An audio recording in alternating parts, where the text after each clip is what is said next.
ভগবতে বাসুদেবায় নমঃ, শ্রীকৃষ্ণায় নমঃ। প্রত্যেকে ব্রহ্ম মুহূর্তে অন্তত এই মন্ত্রটা জপ করুন। ওম ভগবতে বাসুদেবায় শ্রীকৃষ্ণায় গোবিন্দায় নমঃ। মন ভালো থাকা, কর্মের ক্ষেত্রে সঠিক পথে পরিচালনা করা। আজ যে বিষয় জানাবো, এর আগে ভিডিও দিয়েছিলাম কেতু সম্পর্কে, একটু অন্যভাবে। অর্থ কষ্ট কেন হয়, বা অর্থের অনাটন, তার সাথে শত্রুতা অশান্তি কেন হয়? কারণটা হলো আগের জন্মে আমরা কেমন ছিলাম তার প্রতিমা গড়ে ওঠে, বোঝা যায় কেতুর সাহায্যে। কেতু আপনার কোন ঘরে, 12টা ভাবের মধ্যে কোন ভাবে বসে আছে, এই 12টা যে ঘর আছে, কালপুরুষ 12টা ঘর, তাহলে কেতু আপনার কোনখানে বসে আছে সেই ঘরের থেকে বুঝতে পারবেন যে আগের জন্মে আপনি কেমন কর্ম করেছেন, কেমন অর্থকষ্ট কেন হচ্ছে, বা অশান্তি বা শত্রুতা কেন হচ্ছে। সেটা হলো কেতুর সাহায্যে বুঝতে পারবেন। ব্যাপারটা বুঝতে হবে ভাব বিচারে। আপনার লগ্ন যেখানে হোক, সেখান থেকে ফার্স্ট হাউস 1, তাহলে আমাদের যে কোনো লগ্ন হতে পারে। আমি প্রত্যেক সময় একটু সরলভাবে বুঝাই। তার সাথে নক্ষত্রের একটা গুণাগুণ বিশাল। নক্ষত্রের দ্বারা গ্রহদের পরিচালিত হয় এবং গ্রহের ডিগ্রিগত মান, তার সাথে দৃষ্টি বিনিময়ও মারাত্মক কাজ করে। প্রত্যেকটা গ্রহ সপ্তম দৃষ্টি আছে, আরো অন্যান্য গ্রহ বিভিন্ন দৃষ্টি আছে।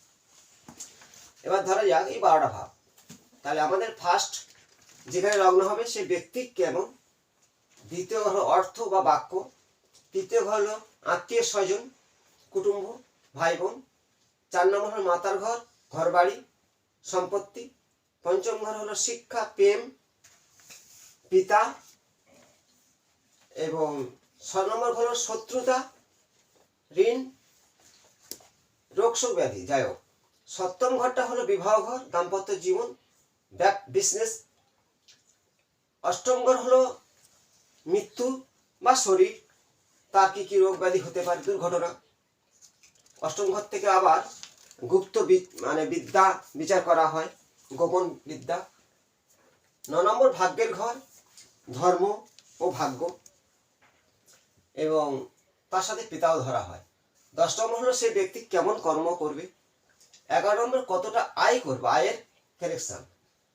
দ্বাদশ হলো ব্যয় বা বিদেশ যাত্রা, এরা বিদেশ বা ব্যয়। এই 12টা ভাবে আমাদের যে ভাব বিচার করা হয় গ্রহদের গুণাগুণ।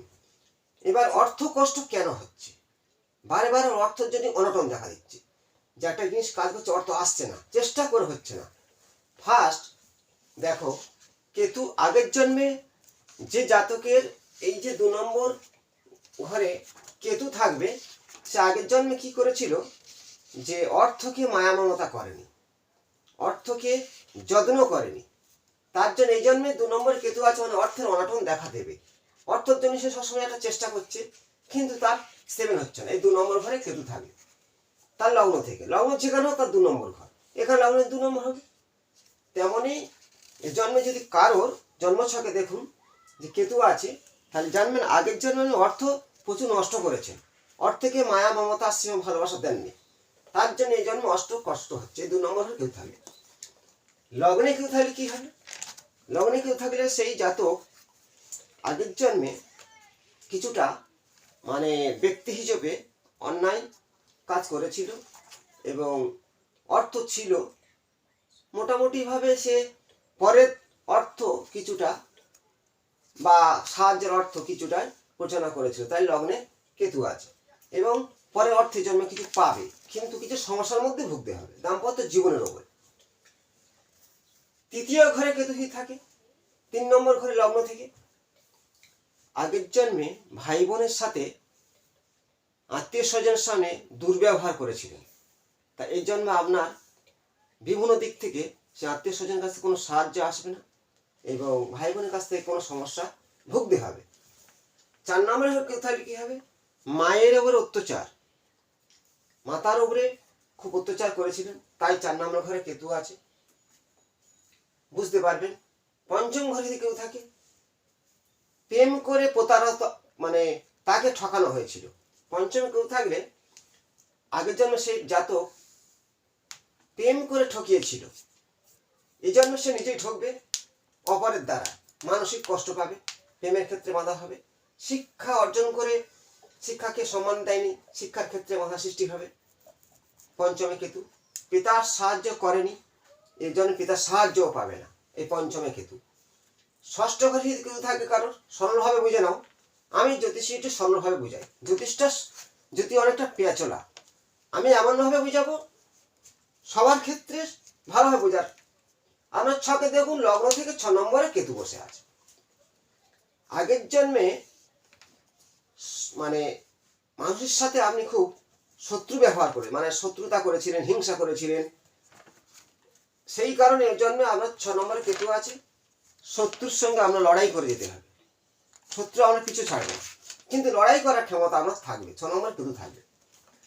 সপ্তমে কেতু, বিবাহ জীবনে আপনার আগের জন্মে স্বামী স্ত্রীর মধ্যে খুব মিল ছিল, কিন্তু সে স্ত্রীকে আপনি সম্মান দেননি, অত্যাচার করেছেন, তাই এই জন্মে সপ্তমে কেতু আছে, বিবাহ জীবনে আপনার সমস্যা ঘটবেই। আমি সরলভাবে বোঝাচ্ছি। অষ্টম ঘরে কেতু আছে। অষ্টম ঘরে কেতু হলো অত্যাচারী করেছিল, অত্যাচার।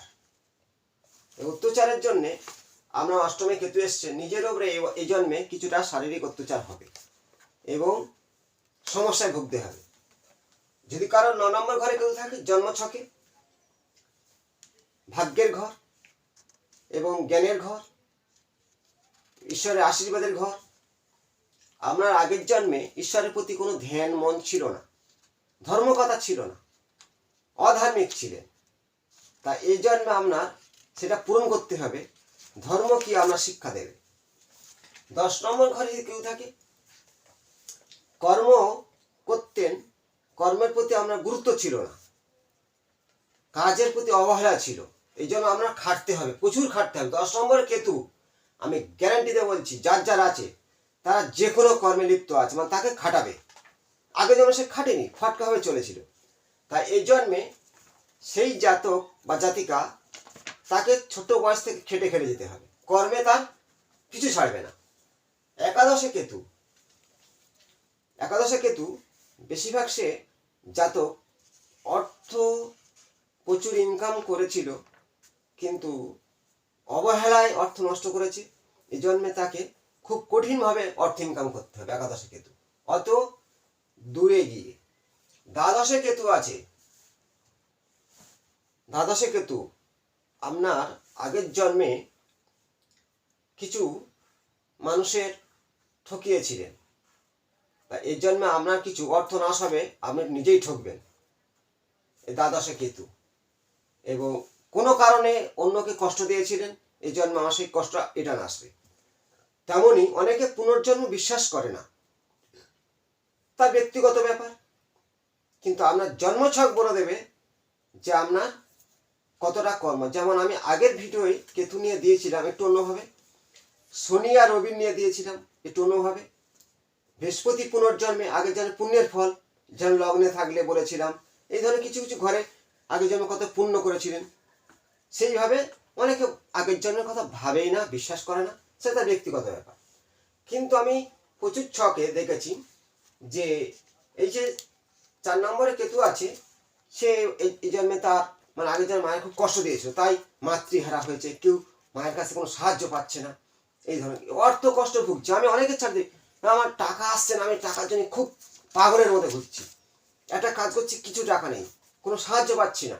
কারণ হলো 2 নম্বর ঘরে কেতু থাকলে লগ্ন থেকে আমি দেখেছি যে তার অর্থ কষ্ট হচ্ছে, কারণ সে আগের জন্মে নিশ্চয়ই অর্থকে অবহেলা করেছিল, অর্থকে সম্মান দেন, অর্থকে ভালোবাসেনি, তাই জন্মে 2 নম্বরে কেতু মানে অর্থের ঘর থাকা, টাকা আসছে না। এই যে 3 নম্বর ঘরটা কেতু, বিভিন্ন আত্মীয় স্বজন ভাই বোনের সঙ্গে মানে সম্পর্ক ভালো করেনি, দুর্ব্যবহার, তার 3 নম্বর কেতু পড়েছে, এই জন্য সে কষ্ট পাবে। ঠিক এইভাবে আপনার কেতু 12টা ভাবের মধ্যে কোন ঘরে বসে আছে তেমনই আপনার ফল দেবে। কারণ আমরা 12টা ভাব থেকে কি কি বিচার করি, আমি অনেক ভিডিও করেছি, ফের রিপিট করে বলছি। এটা ব্যক্তিটা কেমন, দ্বিতীয় ঘরটা অর্থ, তৃতীয় ঘরটা আত্মীয় স্বজন, 4 নম্বর ঘরটা মাতৃঘর সম্পত্তি, এবং 4 নম্বর কেতু তাহলে সম্পত্তি হানি হবে। তাহলে পঞ্চম হলো শিক্ষা, প্রেম। যেমন পঞ্চমে কেতু আছে, আমি অনেকের চোখে দেখেছি এই জন্মে সে প্রেমের দিক থেকে কষ্ট পাচ্ছে, মানে আগের জন্মে সে অবহেলা করেছিল, তাই পঞ্চমে কেতু। পিতার সাহায্য পাবে না, কর্মক্ষেত্রে মাথা পড়বে, শিক্ষায় মাথা পড়বে। 6 নম্বরে কেতু যার যারা আছে তার তার সেই জাতি জাতিকার ক্ষেত্রে মানে শত্রু সবসময় তাকে আক্রমণ করছে, তার কারণ 6 নম্বর কেতু। পেটের সমস্যায় ভুগছে, একাধিক অপারেশন চালাচ্ছে। এই জিনিসগুলো নিজেরা মিলবে। এই যে 7ম ঘরে কেতু, তার প্রেমের বিবাহ জীবনে সমস্যা আসতে বাধ্য হবে। তাই 12টা ভাব আমরা বিচার করি, এটা হলো প্রেম, এই বিবাহ এবং বিজনেস, এটা ভাগ্য, এই যে মানুষের দুর্ঘটনা, অ্যাক্সিডেন্ট, মৃত্যু। আর 9 নম্বর ভাগ্য কেমন, 10 নম্বর কর্ম কি করবে, একাদশে কত আয় করবে আর দ্বাদশে কত ব্যয় করবে। তাহলে 12টা ভাবে সেই গ্রহদের ফল দেয়। তেমনি আগের জন্মের যে কেতুর ফল জানতে পারবেন এইভাবে। এবং কেতুকে একরকম ধরা হয় সন্তান হিসেবে কেতুকে। আর কেতু উচ্চ র্যাঙ্কে তোলে, আবার পতনও করে। কেতুর দ্বারা শত্রুতা হয়, কেতুর দ্বারা কেতু ভালো হলে গোপন তত্ত্ব, সিআইডি, গোপন যত রকমের। কেতু আবার হচ্ছে কি তোমার যত রকমের মানে ক্রিটিক্যাল যেসব কাজকর্ম, সেই সব দিক থেকে তারা পারদর্শী হয়ে থাকে। তাহলে অর্থ কষ্ট ও শত্রুতা কেন হয়, আগের জন্মের কেতুর কর্মের কিছু ফল। প্রত্যেকে ভিডিওটা দেখে শেয়ার করুন, এবং আমি একের পর এক ভিডিও দেওয়ার পরে গ্রহ নিয়ে প্রতিকার দেবো। প্রত্যেকে ভালো থাকবেন। নমস্কার।